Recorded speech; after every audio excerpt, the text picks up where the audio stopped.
So I love scary stories and I love the weird animals that may or may not live in our forest. Now, I myself am a little bit of a critic, if you will, but today I'm going to be sharing a story and trying to take another little new spin on the whole idea of monster hunting and the stories. And maybe we can get out into nature one of these days and find something of our own.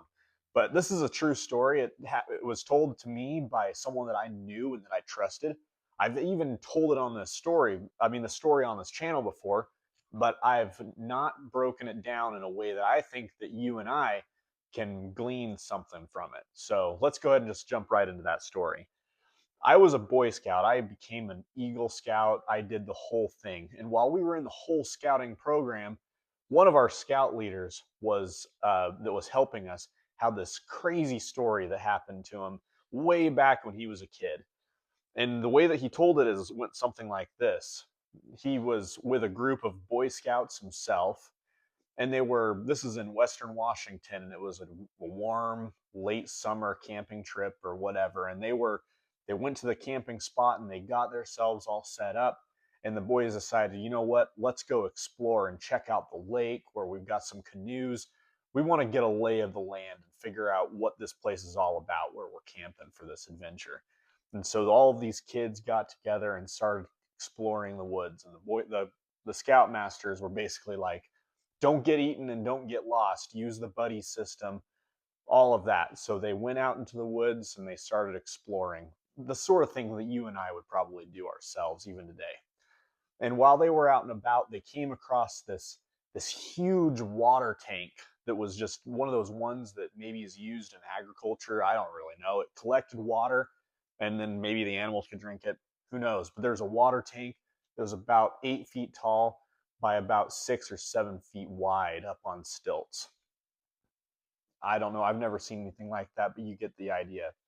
Anyways, there was something like that. And while they were checking it out, they started to smell this crazy skunk off, just this horrible smell. And while they were all talking to each other, this huge creature walks out of the bushes and puts a giant paw right on the side of that water tank.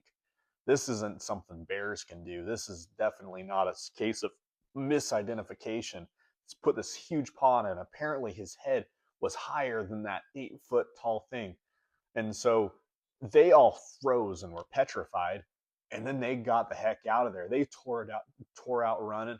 The guy that was my scout leader, we'll call him Mark, just stood there and just stared at this thing for a few minutes before this creature just walked back off into the woods and realized, what am I thinking? I'm just like a deer caught in the headlights. Anyways, Mark goes, it's not his real name, starts running back to camp. They get back with the scout leaders and tell them what happened. And they all went up there and they found huge footprints on the floor. Just as these big footprints that were imprinted there that went off into the woods. So, scary story, kind of awesome. No one got hurt, obviously. It's a true story that I heard firsthand by the guy. I believe him. I don't think that he's a liar. I'm a skeptic, obviously. But I was thinking, what can you and I glean from a story like this? That if we want to go out and find, something crazy out into the woods. And I think that one of the things that could be gleaned is that we sometimes forget that these are animals that need all of the basic things. They need water, they need food. And I don't think that it was a mistake that in this situation it was late summer and this thing's by a water tank made for wildlife. I think that just being a little bit, if you're going to look for anything, whether it's Bigfoot, whether you're a big game hunter, just being a little bit aware, being self-aware of what the situation is. If it's August and it hasn't rained for 6 weeks, it shouldn't be surprising that there's wildlife around a water source, for example. And I think that that's something that we can take if we want to go and find anything.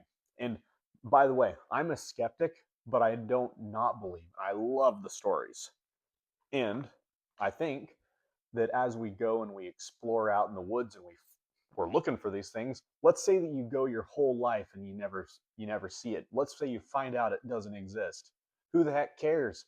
you spent your whole life out in the woods, and that's a dang good use of time in my book. So if you like this, like and subscribe. I'm going to find more stories and we're going to see what else we can glean. Maybe we'll even get some nightmares once in a while. But if you like this, like and subscribe, and we'll catch you on the next one.